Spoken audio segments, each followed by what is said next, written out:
This is Tango, my adventure name. My real name is Thomas Fu, from Kuala Lumpur, Malaysia. This is one of the Trans-Siberian expedition organized by company 4x4 World Explorer. This Trans-Siberian expedition has been my dream for the past 20 years really. First time I went to England, I stopped by Tashkent and then flew to Moscow, to London, and I looked out the window and I saw Siberia was all white and green. Now I'm here. It's taken 5 years to plan. The last time I came to Russia was in 2009, and Siberia has always fascinated me. And it has been a long, grueling event.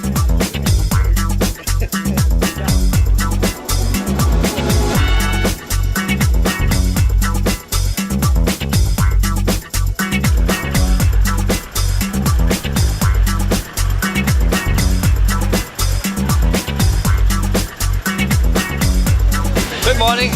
How are you? This is a fine day. We are just refueling in Ulaanbaatar, Mongolia.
Are you there, Tango?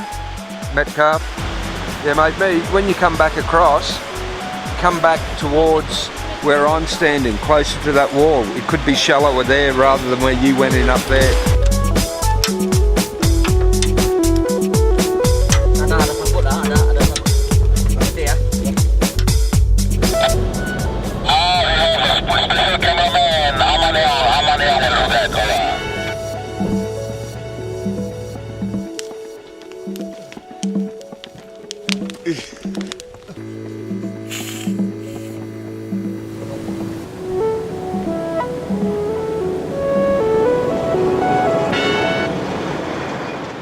Well, I've got good news.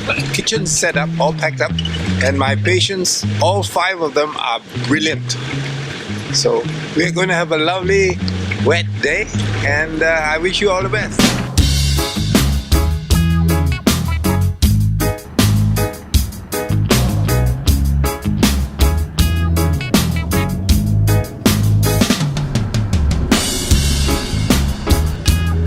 We have got 3 more days to Magadan.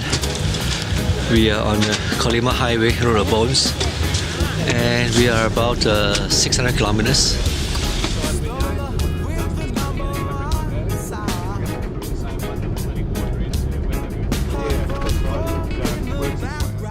We have been this glorious campsite you see is just a gem in the middle of nowhere. We have traveled yesterday about 500 kilometers on road construction, and it was all black lava soil, and this is probably the only piece of dry area left because it was raining all day last night. In Siberia, water is really scarce. In fact, it's easier to buy fuel than water.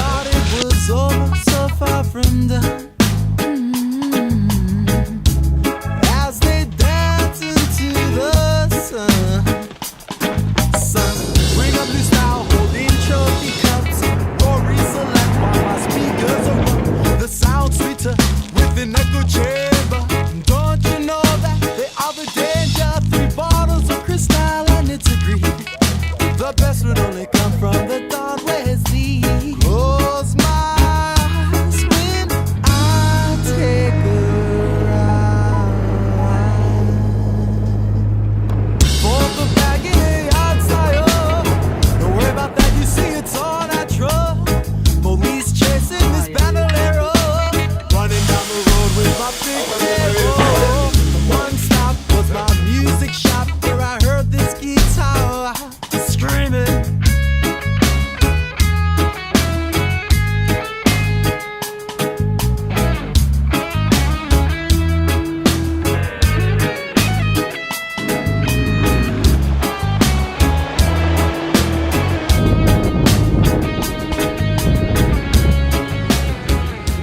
the heating central station of this town exploded.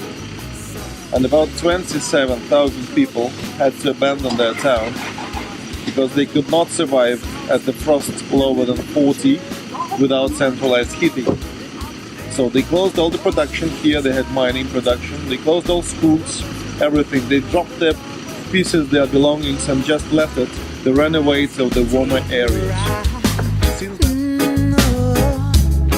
Take a ride, everybody take a ride.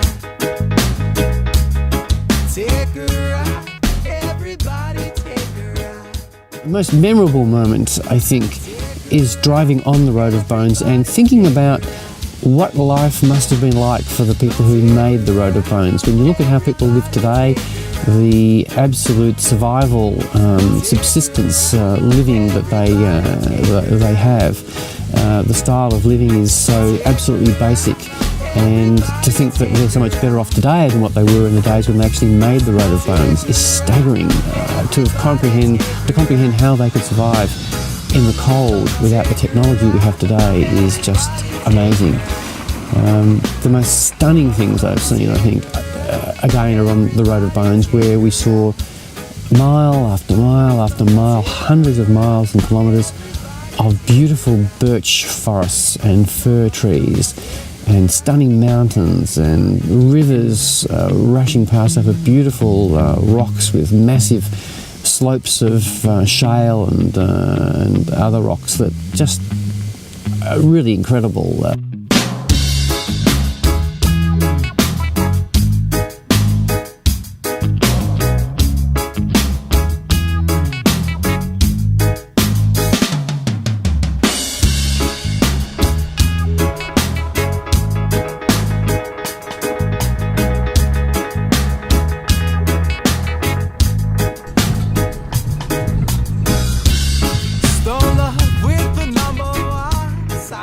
Yeah, we've struck a bit of weather. I've never driven in snow. You guys down in Victoria have, but it's all new. The roads are very greasy and icy. They've already had a couple go around in circles, so the theory is going to be dark soon. We're all going to pull up camp, wait it out. The weather forecast is going to be a bit better for tomorrow, we hope, and we'll see what happens. But this little black duck ain't putting up a tent in this weather in case it gets worse. They will go and see. It's a village with the population about 2,000 people, quite big one. They should probably have some club. And if so, if it's possible to lease this club, to sleep in the night in the club, in the cinema hall or something. Okay. Or we go all together there. Yeah, we go all together. No, they go first. They go first and we slowly follow them. Вы теперь вам не Careful, huh? The best would only come from the dawn where his lead. Close my eyes when I take a ride.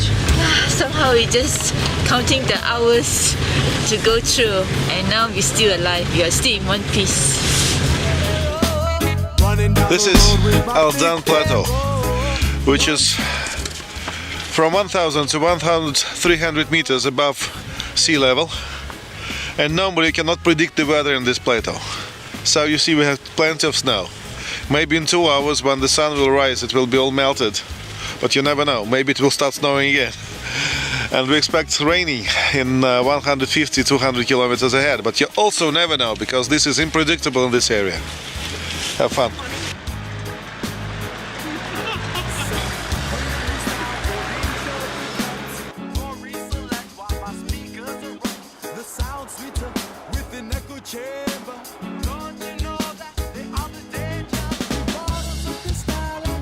Oh.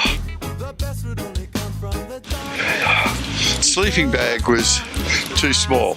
couldn't get right inside it. Bit chilly. Breathing sub-zero air. Not good for the lungs. Oh, it's good to be up and warm again.